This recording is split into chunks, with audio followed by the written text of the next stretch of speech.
कांग्रेस के senior leader व साबिक वजीर मोहम्मद अली शब्बीर ने कांग्रेस लीडर राहुल गांधी की भारत जोड़ो यात्रा पर तनकीद करने पर टीआरएस के कारगुजार सदर और वजीर केटी रामाराव को तनकीद का निशाना बनाया और कहा कि केटीआर को ऐसे लीडर के बारे में बात करने का कोई हक नहीं है जो मुल्क को मुत्तहिद करने की कोशिश कर रहे हैं। हफ्ते को गांधी भवन में मीडिया के नुमाइंदों से बात करते हुए शब्बीर अली ने कहा कि केटीआर या दीगर टीआरएस कायदीन भारत जोड़ो यात्रा के मकसद और अहमियत को कभी नहीं समझ सकते, जिसका मकसद कौम को नफरत और तकसीम की सियासत के खतरा से बचाना है। उन्होंने इल्जाम लगाया कि केटीआर ना तो तफरका अंगेज सियासत के खतरात को महसूस करने की सलाहियत रखते हैं और ना ही वो फिरका परस्त ताकतों के खिलाफ इत्तेहाद की अहमियत को समझते हैं। टीआरएस कायदीन सिर्फ इंतखाबात और इन्हराफ से आगे नहीं सोच सकते।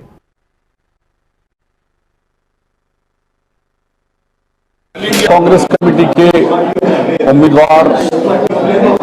आज जनाब मल्लिकार्जुन खड़गे जी आज तेलंगाना और हैदराबाद में आए और तेलंगाना प्रदेश के तमाम डेलीगेट्स 238 डेलीगेट्स से उन्होंने मुलाकात की और वो अपनी उम्मीदवारी के बारे में उम्मीदवार बना कि नेहरू गांधी फैमिली के सोनिया जी, राहुल गांधी जी और प्रियंका जी ने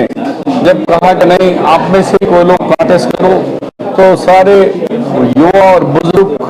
कांग्रेस के सीनियर लीडर ने मुझे रिक्वेस्ट की और मुझे भी बात करे, तो फिर मैंने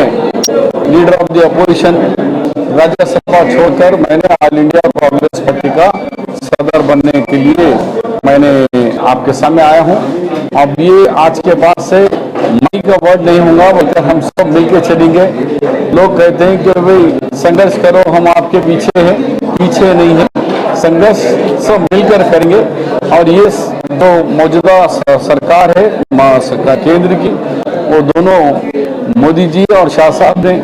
सारे व्यवस्थाओं को, चाहे वो ईडी हो, इनकम टैक्स हो या फिर सीबीसी हो या फिर सीबीआई हो,